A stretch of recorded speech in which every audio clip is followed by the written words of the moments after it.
खुदावंद यीशु मसीह के अजीम नाम में आप सबकी सलामती हो। खुदावंद आप सबको बड़ी बरकत दे। तो मेरे अजीजों, आज हम खुदा के पाक कलाम में से अपनी रहनुमाई के लिए ये सीखेंगे कि खुशखबरी है क्या, क्योंकि बहुत सारे लोग इसके बारे में बताते हैं। बहुत सारे लोग ये भी कह देते हैं कि खुशखबरी नया अहदनामा है, लेकिन वो ये नहीं बताते कि नए अहदनामा में कौन सी ऐसी खुशखबरी है जिसको अंजील कहा जाता है। तो आज हम यही सीखेंगे, और जिनको नहीं पता वो यही कहते हैं कि नया अहद जो है इसे ही खुशखबरी कहा जाता है, इसे ही अंजील कहा जाता है। लेकिन आज हम बाइबल की रोशनी में से देखें। आप मेरे साथ निकालिए गलतियों का खत, उसका पहला बाब और 6 आयत से 9 आयत तक हम पढ़ेंगे। यहाँ पर लिखा है कि मैं ताज्जुब करता हूँ कि जिसने तुम्हें मसीह के फजल से बुलाया उससे तुम इससे जल्द फिरकर किसी और तरह की खुशखबरी की तरफ माइल होने लगे, मगर वो दूसरी नहीं, अलबत्ता बाज ऐसे हैं जो तुम्हें घबरा देते और मसीह की खुशखबरी को बिगाड़ना चाहते हैं। लेकिन अगर हम या आसमान का कोई फरिश्ता भी उस खुशखबरी के सिवा जो हमने तुम्हें सुनाई अगर और तुम्हें खुशखबरी सुनाए तो वो मलाऊन हो। जैसा हम बेशतर कह चुके हैं वैसा अब फिर तुमसे ये कहता हूँ कि उस खुशखबरी के सिवा जो तुमने कबूल की थी अगर कोई और तुम्हें खुशखबरी सुनाता है तो वो मलाऊन हो। खुदावंद का पाक कलाम पढ़ा, सुना और समझा जाना और कबूल किया जाना हम सब लोगों के लिए बाइस बरकत हो। आमीन। खुदावंद का शुक्र हो। तो मेरे अजीजों, यहाँ पर हमने देखा कि खुदा का कलाम हमें क्या सिखाता है। बुजुर्ग पौलुस रसूल कहते हैं कि मैं ताज्जुब करता हूँ, यानी मैं इस बात से परेशान होता हूँ कि जो खुशखबरी हमने तुम्हें सुनाई है आप उससे जल्द क्यों फिर गए हैं। बहुत सारे लोग इस खुशखबरी को सुनकर फिर जाते हैं क्योंकि वो यही समझते हैं कि इसके अलावा कोई और भी हमें खुशखबरी मिलती है। 7वीं आयत में बड़ी खूबसूरत बात करते हैं, कहते हैं कि मगर वो दूसरी नहीं, यानी वो खुशखबरी दूसरी नहीं, सिर्फ एक ही खुशखबरी है। अलबत्ता बाज ऐसे हैं जो तुम्हें घबरा देते और मसीह की खुशखबरी को बिगाड़ना चाहते हैं। अलबत्ता बाज ऐसे हैं जो तुम्हें घबरा देते, यानी डबल माइंड कर देते हैं, तुम्हें डबल माइंड कर देते हैं। ये भी कहते हैं कि ये खुशखबरी तो आपने सुनी, इसके अलावा कोई और भी खुशखबरी है, कोई और भी है, हमें उस पर भी ईमान लाना है। 8वीं आयत में बुजुर्ग पौलुस वाज़ह करते हैं इस बात को। यहाँ पर कहते हैं लेकिन अगर हम या आसमान का कोई फरिश्ता भी उस खुशखबरी के सिवा जो हमने तुम्हें सुनाई कोई और खुशखबरी तुम्हें सुनाए वो मलाऊन हो। यानी अगर हम भी ये मसीह की खुशखबरी के अलावा कोई और खुशखबरी तुम्हें सुनाए या आसमान से अगर फरिश्ता भी आकर मसीह के अलावा कोई और खुशखबरी तुम्हें सुनाता है तो वो भी क्या हो, मलाऊन हो, यानी लानती हो। मेरे अजीजों, ये है खुदा के कलाम की ताकत। लेकिन इसमें भी बुजुर्ग पौलुस रसूल ने वो खुशखबरी का नहीं बताया। क्यों? क्योंकि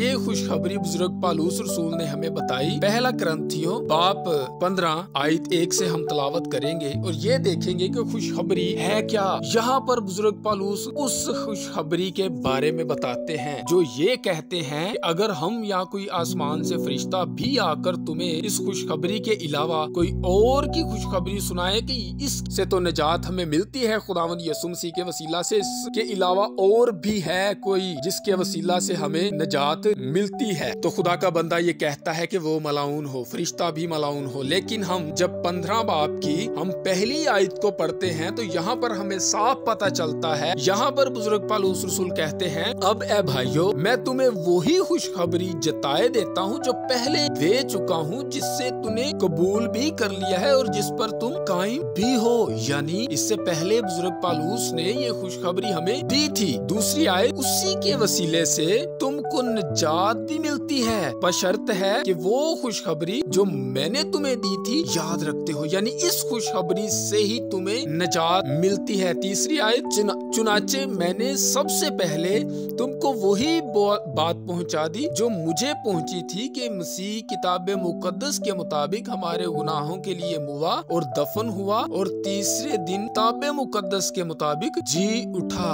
आमीन। खुदावंद का पाक कलाम पढ़ा, सुना और समझा जाना हम सबके लिए बाइस बरकत हो, आमीन। ये है मेरे अजीजों खुशखबरी, यानी मसीह किताब मुकद्दस के मुताबिक हुआ, दफन हुआ और किताब मुकद्दस के मुताबिक तीसरे दिन मुर्दों में से जी उठा। ये है बाइबल की ताकत, ये है बाइबल की खुशखबरी। इस बात को हम पूरी बाइबल में से निकाल दें तो पूरी बाइबल किसी काम की नहीं। ये खुशखबरी है जिसके वसीला से हमें गुनाहों से निजात मिलती है, रिहाई मिलती है, हम अब्दी जिंदगी के वारिस हो जाते हैं, हम उस जिंदगी के वारिस हो जाते हैं जो कभी खत्म नहीं होगी। खुशखबरी ये है बाइबल मुकद्दस की, क्योंकि अगर हम इस पैगाम को ना माने, ना ईमान रखें इस पैगाम पर, तो हम कभी निजात नहीं पा सकते। ये खुशखबरी इसलिए कहा जाता है कि अगर हम अपने गुनाहों में होंगे तो अपने गुनाहों में मरेंगे, यानी जहन्नुम में चले जाएंगे, और उस जहन्नुम में से हमें कोई नहीं निकाल पाएगा, ना कोई हमारा बाप, ना हमारी माँ, ना हमारे बहन भाई, कोई भी नहीं निकाल पाएगा। वहाँ पर हमेशा हम जलते ही रहेंगे। इस खुशखबरी को मानेंगे तब ही हम नजात पाएंगे और अब्दी जिंदगी के वारिस बनेंगे। बहुत सारे लोग अलग अलग तशरीहें करते और अलग अलग बताते और ये भी कहते हैं कि कोई और भी हमें नजात देता है और भी खुशखबरी है और भी हमें जिंदगी का वारिस बनाता है। सो ऐसा हरगिज नहीं। खुदावंद यीशु मसीह अलानिया कहते हैं, यूहन्ना की इंजील बाब 14 और आयत 6 आयत में, वहाँ पर कहते हैं कि राह, हक और जिंदगी मैं हूँ, कोई मेरे वसीला के बगैर बाप के पास नहीं आता। तो यही बात जब खुदावंद यीशु मसीह ने सलीब पर पूरी कर दी, अपनी जान दे दी, खुदावंद दफन हुए और तीसरे दिन मुर्दों में से जी उठे और इस मकदस को खड़ा कर दिया, और यही मेरे अजीजों हमें नजात बख्शता।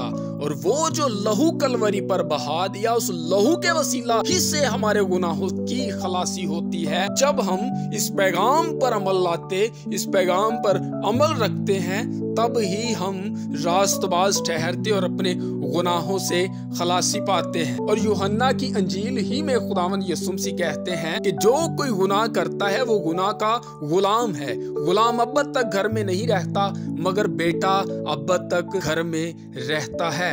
यानी जो इस खुशखबरी पर ईमान लाता है वो अब तक घर में रहता है।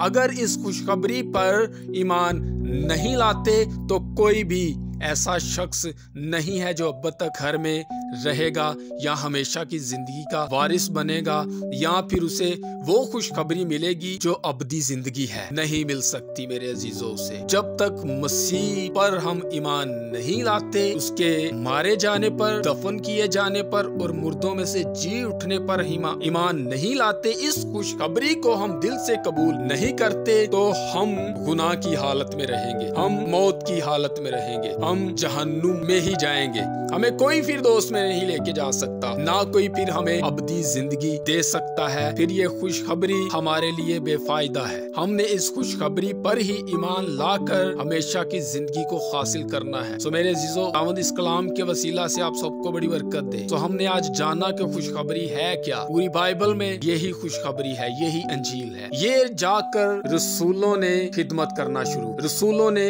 बताया कि खुदावंद यीशु मसीह हमारे लिए ऐसे ऐसे आए और ऐसे ऐसे उन्होंने सलीब पर अपनी जान दी, ऐसे ऐसे आकर उन्होंने अपने पाक लहू को बहा दिया, ऐसे ऐसे उन्होंने नजात के दरवाजे खोले। ऐसे सलीब के पैगाम ही से आपके गुनाह माफ होते हैं, सलीब के पैगाम ही से आप रिहाई पाते, खलासी पाते हैं, सलीब के पैगाम ही से आप अब्दियत के वारिस हो जाते हैं, अब्दी जिंदगी के वारिस हो जाते हैं। इस सलीब के पैगाम ही में सब कुछ है मेरे अजीजों, यही खुशखबरी है। आज हमने तो ईमान रख लिया इस चीज पर, हम उनको भी शामिल करेंगे जो इस चीज को जानते नहीं, जिनको पता ही नहीं, उनको भी बताएंगे और इसमें शामिल करके उनको भी हमेशा की जिंदगी का वारिस बनाएंगे। तो मेरे अजीजों, आप खुदा के कलाम के साथ मुत्फिक हो जाइए, खुदा के साथ जुड़ जाइए, ताकि उन जिंदगियों को बहाल करें, बचाएं। खुदावंद यीशु मसीह यहूदियों के लिए नहीं, मसीहियों के लिए नहीं, बल्कि तमाम दुनिया के लोगों के लिए आए। तमाम दुनिया के लोगों के लिए उसने अपनी जान दी।